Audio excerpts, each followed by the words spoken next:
तेल्हारात 2 दिवसीय भव्य धम्म परिषदेची यशस्वी सांगता. बौद्ध उपासक उपासिकांची उत्स्फूर्त उपस्थिती. डॉक्टर बाबासाहेब आंबेडकर जयंतीनिमित्त आयोजन. देशभरातील भदंत व भिक्षूंची उपस्थिती. तेल्हारा तालुक्यात श्रोतापन्न मार्गरूढ संघाच्या वतीने विश्वरत्न डॉक्टर बाबासाहेब आंबेडकर यांच्या जयंतीनिमित्त आयोजित करण्यात आलेली 2 दिवसीय भव्य धम्म परिषद उत्साहात व मोठ्या धार्मिक वातावरणात संपन्न झाली. या परिषदेला तालुक्यातील बौद्ध उपासक व उपासिका यांची मोठ्या संख्येने उपस्थिती लाभली. या धम्म परिषदेच्या अध्यक्षस्थानी पूजनीय भिक्षू खेम धम्मो महास्थवीर होते.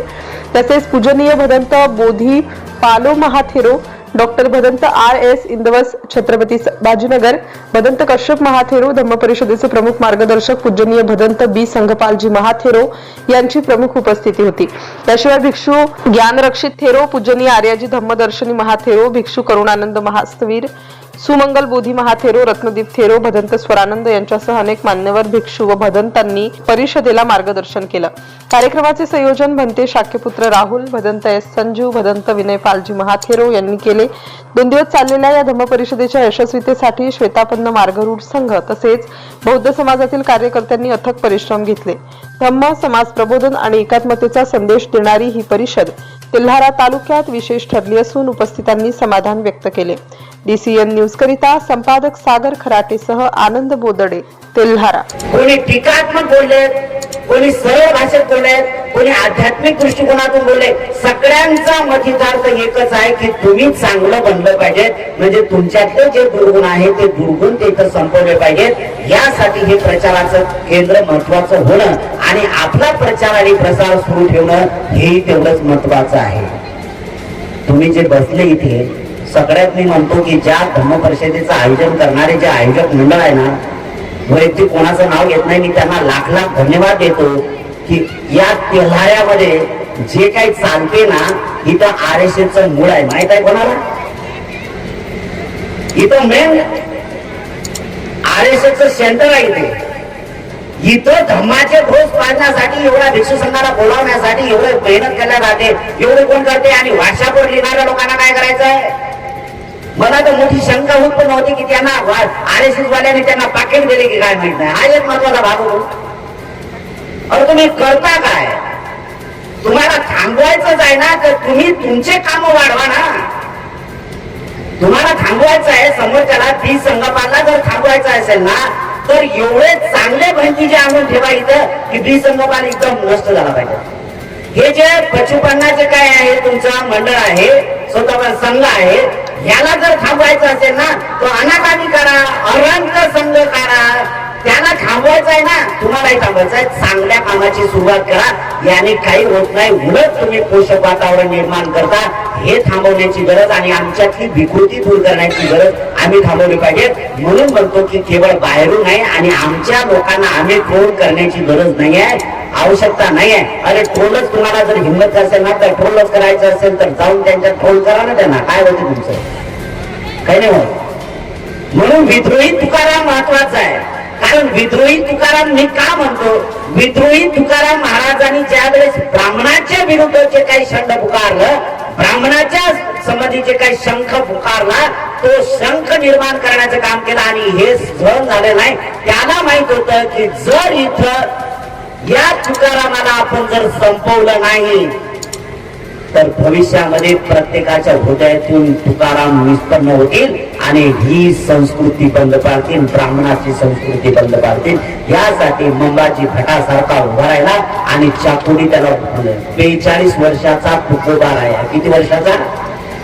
42 वर्षाचा तुकोबा राया धरणी अगदी पाडला आणि तो शब्द प्रयोग पुन्हा तुमच्या माथी मारून टाकला आणि तो म्हणजे वैकुंठ. तो शब्द प्रयोग केला त्याने. तुकोबाराय कुठे गेले? वैकुंठाला गेले, पुष्पक विमानाने गेले. चांगली गोष्ट आहे ना, आम्हाला काय म्हणायचं आहे. पण हे जर असं केलं तर मला सांगा, जर अधिक तुकोबाराय जिवंत राहिले असते तर पुन्हा इथले शिवाजी महाराजही सुद्धा सुरक्षित राहिले असते आणि इथली बहुजनांची संख्या आणि बहुजन लोक इथे प्रामाणिकपणे सुखाने नांदले असते. पुन्हा इथं बुद्धाच्याच विचाराप्रमाणे सुरुवात झालेली असते आणि पुन्हा बुद्धाच्या विचाराची निर्मितीच होताना दिसली असते. कारण हे शब्द जे आहेत हे हुआनसांगने म्हटलेले शब्द आहेत. हे जे हुआनसांग म्हणतात ना, की हे जे भारत जो सोन्याची चिडी आहे याला कारण आहे कारण बुद्धाचे विचार इथं प्रचारक करणाऱ्या लोकांनी जाणीवपूर्वक मांडले आणि तो प्रचारक महत्वाचा आहे तो लोकांचं कल्याण करणे आणि लोकांचं प्रबोधन करणे हा तेवढा महत्वाचा भाग आहे. जर या ठिकाणी आम्ही जर लोकांच्या माध्यमातून मगाशी भंतीजी बोललेली आहे की बाबा काय केलं ते खुना होतात हे करतात याच्यावर का येत नाही तुम्ही लोक काय शांतपणे सुचत नाही तुम्हाला लोकांना. लोक येतात अमुक माणूस हा असं काम करतो तो बेमान झाला. अरे राजा तू इमानदारच राही ना आम्हाला कुठे म्हणायचं तू बेमान आहेस म्हणून तू अधिक इमानदारी दाखव ना तुझी. आमचा बेमानीपणा नष्ट झाला एवढी बेमानी तू एवढी इमानदारी दाखवली पाहिजे यासाठी तू इथं तेच काम करत आहे बेमानीचं. हे सगळं बंद करावं लागेल आणि सगळ्यांना विचार करावा लागेल. हे केवळ फक्त तुम्हाला तुमच्या बैकवायचे काम नाही तर इथं आपल्याला प्रामाणिकपणे अनालिसिस करावं लागेल. इथं जर खऱ्या अर्थाने बाबासाहेब आंबेडकरांचे विचार तुम्हाला ज्वलंत ठेवायचे असतील तर या सगळ्या गोष्टीची सुरुवात करावी लागेल. अतिशय सुंदर पद्धतीने ही धम्मदेशना आपण ग्रहण करत आहात ऐकत आहात. या धम्मदेशनेमुळे या तेल्लारा हा जो तालुका आहे तेल्लारा हे गाव आहे हे पुनीत झालेलं आहे.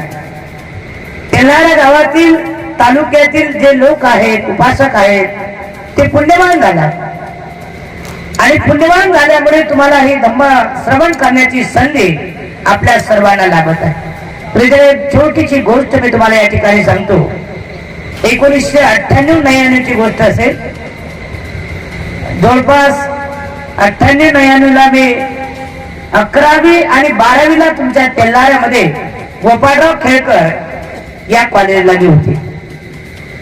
इथं मी 11वी आणि 12वीची एक्झाम आमचे आठवले ताई होत्या त्यांच्या घरी मात्र मी ही एक्झाम देण्यासाठी इथे तुमच्या आठवड्यात तुमच्या तेल्लाऱ्यामध्ये थांबले होते. त्यानंतर मी वयाच्या 7व्या वर्षात या ठिकाणी एक विपश्यना सेंटर आहे बघा गोंडका गुरुजीची विपश्यना या तेल्लारा गावामध्ये झाली होती आणि तिथे मात्र मी 7वीत असताना पूजने भदंत धम्मपालजी मास्तवीर यांच्यासोबत 7वीत असताना पहिलं शिबिर माझ्या आयुष्यातलं मी इथं तुमच्या तेल्लारा गावामध्ये केलं होतं. हे दुर्मिळ प्रसंग मी दोन तुम्हाला यासाठी सांगतो की तेल्लाऱ्याचा माझा फार जुना संबंध आहे. परंतु गेल्या 25 वर्षामध्ये या तेल्लारा गावात येण्याची मला संधी मिळाली नाही. जेव्हा स्वतः पण मार्गावर आरूढ असलेला उपासक उपासिका संघ जागतिक धम्म परिषदेला आला आणि जागतिक धम्म परिषदेला आल्यानंतर त्यांनी मला निमंत्रित केलं. खरं तर आज वेळ नव्हता उद्या औरंगाबाद शहराला मोठा कार्यक्रम आहे. माझ्या निवासस्थानी म्हणजे जिथे मी राहतो भीम टेकडी या ठिकाणी जवळ 70 ते 80 मुलांचं मुलींचं सामने शिबिर चालू आहे. भीम जयंती ते बुद्ध जयंती असं प्रशिक्षण शिबिर बेसिक प्रशिक्षण शिबिर हे चालू आहे. हे सर्व व्यस्त असताना सुद्धा तेल्लारा या गावाची परत एक पुस्तकची कल्पना असावी आठवण असावी आणि म्हणून मी या आठवणीची उजळणी देण्यासाठी आपणा सर्वांना भेटण्यासाठी हितगुज करण्यासाठी तुमच्या तेल्लारा या गावामध्ये आले. मी पुरेच्या तुम्हा सर्व तेल्लारा गावातील उपासक उपासिकांना धन्यवाद देतो. मंगल कामना. आयुष्यामध्ये बाबासाहेब म्हणतात टाइम इज मनी. वेळेला फार महत्व आहे. आयुष्यात वेळ गेला तर आपण आयुष्यात काहीच करू शकत नाही आणि म्हणून आलेल्या वेळेची संधी बाळगली पाहिजे. आलेल्या वेळेचं सोनं केलं पाहिजे हे बाबासाहेब सांगतात मी सांगत नाही. आणि म्हणून प्रत्येक माणसाने प्रत्येक क्षणी प्रत्येक मिनिटाला प्रत्येक तासाला आपण कुशल पुण्यकर्म केलं पाहिजे. मग कुशल पुण्यकर्म कसं करायचं पण ती अतिशय सुंदर धम्मदेशना दिली की कलेजाला भिडण्यासारखी मनाला साठवून ठेवण्यासारखी धम्मदेशना दिली. आणि ती जर तुम्ही तुमच्या आयुष्यात तुमच्या जीवनात तुमच्या कुटुंबात तुमच्या परिवारात तुमच्या एरियामध्ये तुमच्या नगरामध्ये जर ती धम्मदेशना पटवून सांगितली येणारी 4थी पिढी निश्चित बुद्धमय झाल्याशिवाय राहणार नाही. भगवान बुद्ध म्हणतात माता पुतो पठानं पुत्रदारस संग हो अना कुलाच कवंता येतं मंगल मुत्तमं. मी माझ्या आई वडिलांची सेवा करेन मुलाबाळाचा सांभाळ करेन हे माझ्या जीवनातलं उत्तम मंगल आहे असे बुद्ध म्हणतात. आजच्या जगात कसं आहे का हम दो हमारे दो. लग्न झालं की एका महिन्यात मुलगा आई वडिलाला सोडून जातो की नाही. किती मायेचा मुलगा गेला आठवण करा बरं. इथे माया बसलेल्या किती माहिती मुलं गेले सोडून मुलांना. शहरात इथं काम नाही म्हणते, शहरात काम आहे, ड्युटीला जायचं म्हणते, इथं कामच नाही म्हणते, म्हणून मग मायला सोडून मी तुला तिथून पैसे पाठवतो म्हणते. प्रियजन तसं नाही. भगवान बुद्ध म्हणतात या जगातलं मोठं दैवत म्हणजे आई आहे. मी जास्त बोलणार नाही कारण मला एक गाव आहे इथून 70 किलोमीटर अंतरावर आहे. मी इथे येणार म्हणून त्यांनी तिथं जन्मदेशना ठेवली. तुमच्यातला अर्धा वेळ मी त्यांना पण देणार आहे आणि तो कार्यक्रम करून मला औरंगाबादला जायचा आहे. म्हणून मी परत तुम्हाला वेळ देईनच. आज मात्र अगदी 10 ते 15 मिनिटं याच्यावरती मी तुम्हाला वेळ देणार नाही, त्याबद्दल दिलगिरी व्यक्त करतो. तर बाबासाहेब म्हणतात, बुद्ध म्हणतात की मी माझ्या आई वडिलांची सेवा करेन. प्रियजन हो, या जगातलं मोठं दैवत म्हणजे आई आहे. तिन्ही काळाचा राजा आई विना भिकारी. ही म्हणजे आहे ना, ही म्हण नाही, सत्यता रिली आहे, फॅक्ट आहे. त्याचं पालन केलं पाहिजे. मग प्रियजन, जेव्हा आई मुलाला जन्म देते त्याच्या आधी ते 9 महिने 9 दिवस त्या बाळाला पोटात वागवते ना. इथे बसलेल्या मातांना माहित आहे ना, ते 9 महिने 9 दिवस त्या पोटात वागवते आणि 9 महिने ती त्या बाळाला सांभाळण्यासाठी एवढी काळजी घेते. तुम्ही सांगा, पुरुष जातीने आपण जर एखाद्या दिवसाची आवडीची भाजी असेल, अर्धी भाकर परवा भाकर जर शिल्लक खाल्ली तर पोट तंती लागते आपल्या. बेचैन होतो आपण, रात्रभर झोप येत नाही, आपण चक्रा मारतो, वॉमिटिंग होते, ऍसिडिटी होते. ती माय 2 किलोचं 2.5 किलोचं बाळ 9 महिने पोटात वागवते. बघा बरं मायची किंमत काय. आणि तेवढंही झालं, मला असं वाटतं जर आईची किंमत त्याला बघायची असेल, एक अर्धा किलोचा असा दगड पोटाला बांधून 1 महिना फिरती बघा, त्याला कळते ना मायची किंमत काय असते. अर्धा किलोचा पोटाला दगड बांधायचे, 1 किलोचा नाही बांधायचा. माय तर 2 किलोचं बाळ ठेवते, 2.5 किलोचं बाळ ठेवते पोटात. आणि 9 महिने 9 दिवस झाल्यानंतर बाहेर आल्यानंतरही सुद्धा 2 वर्ष त्याची पथ्य पाळते ती. त्याच्या पोटात येऊ नये म्हणून, त्याला त्रास होऊ नये म्हणून, त्याला बाधा होऊ नये म्हणून त्याचे पथ्य पाळते. त्याला जे आवडते, त्याला जे पचन ते अन्न खाते. तेवढंही झालं की ते चालू फिरू लागलं की आई वडील जेवायला बसले, त्यानं जर शी केली, वडील म्हणते होय त्यानं शी केली, लवकर जावं. आई जेवण करत असताना तो घास तिथं ताटात ठेवते आणि त्याची शी धुवायला जाते. शी धुवून आल्यानंतर ती कुठला शॅम्पू लावत नाही, कुठला साबणाने हात धुत नाही, तसाच हात घेऊन ते जेवण करते. अनंत उपकार त्या मातेचे असतात, तिचे उपकार आपण विसरू शकत नाही. परंतु आजच्या काळात हम दो हमारे दो, आई वडिलांची सेवा करण्याला आज लोक तयार नाहीत. म्हणून मला असं म्हणायचं आहे की आपण आपल्या आई वडिलांची काय सेवा करायची. एखाद्याकडे मोठा बंगला असेल, त्या आईला काय द्यायचंय तुम्हाला, सुनीला सांगायचंय तुम्हाला काय द्यायचं सासूला, काहीच नाही. सकाळी उठलं फक्त एवढंच म्हणायचं, सासूबाई आंघोळ करून घ्या, चहा घ्या आणि नाश्ता घ्या, याच्या पलीकडे काहीच नाही. मुलाला काय करायचंय, सकाळी उठला जेव्हा तो फ्रेश होतो आणि ड्युटीला जातो तेवढंच म्हणायचं, आई मी ड्युटीला चाललो, जेवण करून घे. ती म्हातारी चौकात बसून सांगते, माझ्या मुलासारखा मुलगा नाही, माझ्या सुनेसारखी सून नाही. काय केलं तुम्ही, काय दिलं तिला, काहीच नाही द्यायचं, फक्त तिला शब्दानं बोलायचं. आणि जेव्हा ड्युटीला येते ना, ड्युटीला आल्यानंतर विचारायचं, आई तू जेवली का, जेवण करून घे. हे 2 शब्द तुम्हाला बोलायचे आहेत. तुमच्या आईला संपत्तीची गरज नाही, तुमच्या पैशाची गरज नाही, तर म्हातारपणात आई वडिलाला तुमच्या प्रेमाची गरज असते. आणि मग जे जे लोक आईला प्रेम देतात, जे जे आई वडिलांना प्रेम देतात, त्यांच्या सारखा या जगात सुखी नाही. आणि जो आई वडिलांना प्रेम देऊ शकत नाही, आई वडिलांसोबत राहू शकत नाही, त्याच्यासारखा या जगात करंटा कोणी नाही. आणि म्हणून भगवान बुद्धाने जे पंचशील सांगितलं, ते पंचशील आपल्या मानवी जीवनासाठी अतिशय महत्वाचं आहे. मी त्यापैकी एक शील तुम्हाला सांगतो की आई काय आपल्याला पालन कर. आईच्या मार्गदर्शनामुळे मुलं कसे घडतात. आज डॉक्टर, इंजिनियर, कलेक्टर, न्यायाधीश जी मुलं घडतात ना, कोणामुळे घडतात, त्या आईमुळे घडतात.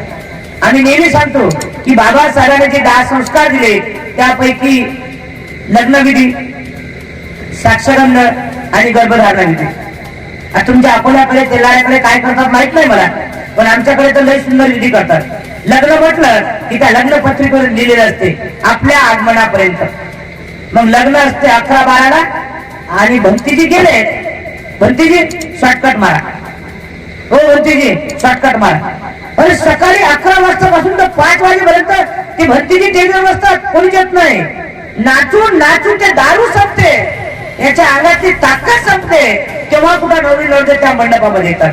आणि आमचा सारखा भरती दिसला की त्यांचं डोकं खराब होते. अरे तुम्हाला कळत नाही का, इतर समाजाचे माणसं आहेत ना.